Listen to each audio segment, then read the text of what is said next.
Ave Maria, paix et bien à vous tous, chers amis, fils et filles bien-aimés de la très sainte Vierge Marie. En ce mois de mai, le mois dédié à la très sainte Vierge Marie, nous avons commencé notre méditation depuis le début du mois. Et en ce 12e jour, nous parlerons de Marie, modèle de charité. À tous et à chacun, nous souhaitons la bienvenue et que le Dieu de la paix vous rende toujours capable de l'aimer et d'aimer vos frères et sœurs en humanité. Oui, la foi, l'espérance et la charité sont, dit l'apôtre, trois vertus puissantes, mais c'est l'amour qui l'emporte. Or, toute la vie de la très sainte Vierge ne fut pour ainsi dire qu'un acte d'amour de Dieu. Elle l'aima, dit saint Bernard, plus que tous les séraphins, dont le caractère spécial est d'être enflammé d'amour. En effet, douée de l'usage de la raison dès sa conception immaculée et connaissant le Seigneur, elle se consacra à lui pour toujours et le chérit de toute son âme. Elle pouvait dire avec vérité: mon bien-aimé est à moi et je suis toute à lui. Mon cœur ne peut plus contenir les sentiments dont il est rempli pour vous, ô mon Dieu. Vous êtes mon partage pour toujours. Devenue mère de Dieu, elle sentit son cœur se dilater et elle aima son Fils plus qu'elle-même, plus que ne l'ont aimé tous les saints réunis. Avec quelle ardeur, quel dévouement, elle se consacra à son service. Elle partagea toutes ses souffrances, toutes ses humiliations. Elle le suivit au calvaire, s'attacha à sa croix, l'arrosa de ses larmes, et elle y serait morte de douleur et d'amour sans un miracle de la providence. Après l'ascension de Jésus, la charité de la douce Vierge prit encore de nouveaux accroissements.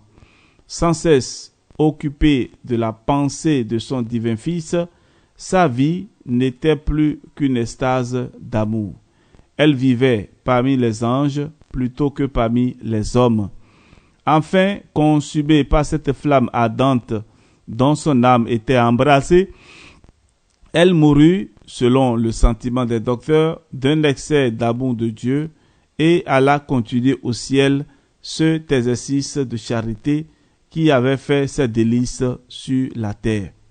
Notre amour pour Dieu est-il semblable à celui de Marie? Point d'interrogation. Est-il tendre, ardent, souverain? Notre Seigneur tient-il la première place dans notre cœur? Le possède-t-il tout entier? Alors, frères et sœurs, que nous serions heureux si nous aimions Dieu comme saint Augustin qui s'écriait: ô Seigneur, vous nous avez créés pour vous aimer et notre cœur est inquiet jusqu'à ce qu'il ne repose sur le vôtre. Comme l'aimait saint François de Sales qui répétait souvent: si je connaissais dans mon cœur la moindre fibre qui ne fût pas toute trempée de l'amour de Dieu, je l'arracherais à l'instant.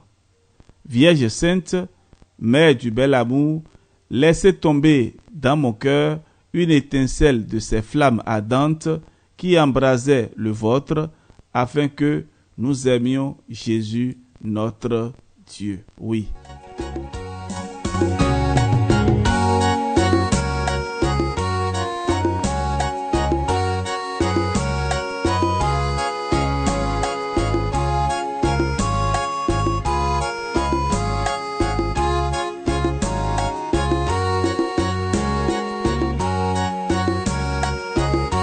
Oui, la Vierge Marie a vécu également la charité envers le prochain.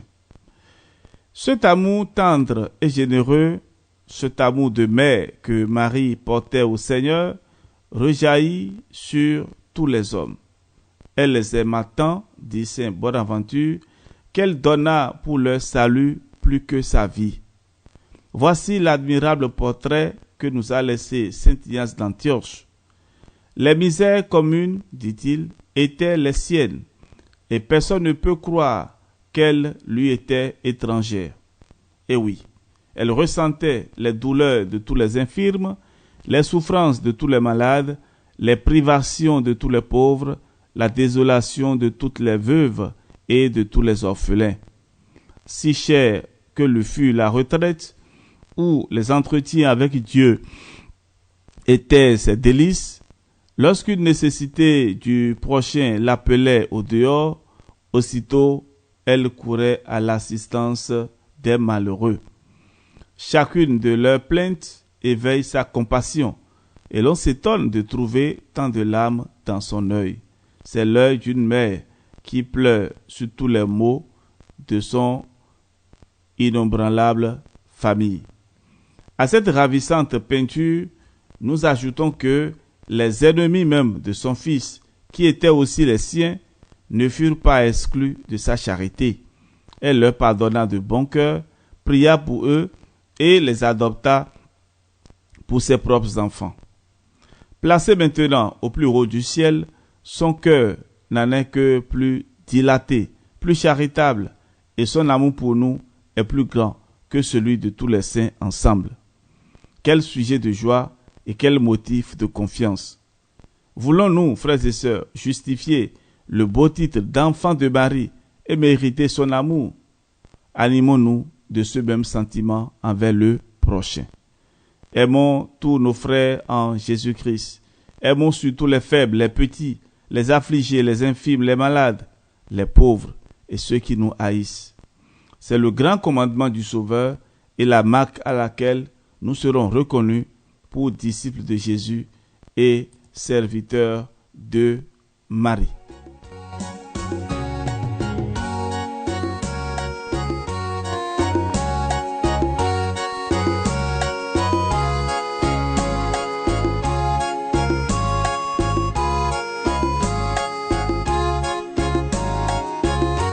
Frères et sœurs, voici pour nous un exemple. C'était en 1793. Une des plus nobles victimes de la terreur montait sur l'échafaud. Sa vertueuse et courageuse épouse l'accompagnait au lieu de l'exécution, tenant par la main un petit enfant appelé Louis.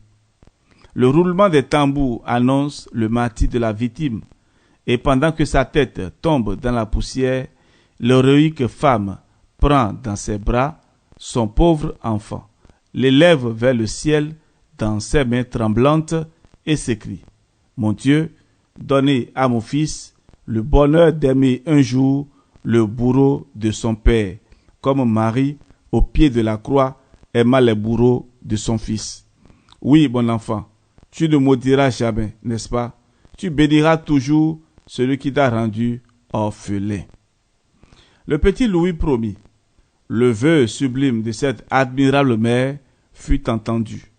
À 25 ans, le fils du martyr était prêtre, et un jour, il donnait du pain au meurtrier de son père en levant la main pour le bénir, l'absoudre et lui ouvrir le ciel. Quelle puissance de la charité, ô bon Dieu! Donnez-nous aussi d'aimer nos ennemis comme Marie aimait les siens au pied de la croix.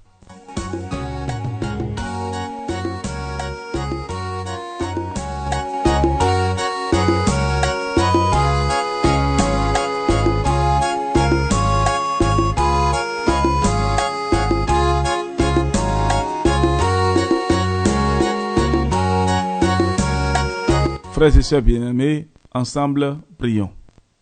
Ô Marie, mère du pur amour, obtenez-nous la grâce d'une parfaite charité, afin que nous aimions Dieu et Jésus votre Fils de tout notre cœur et de toute notre âme.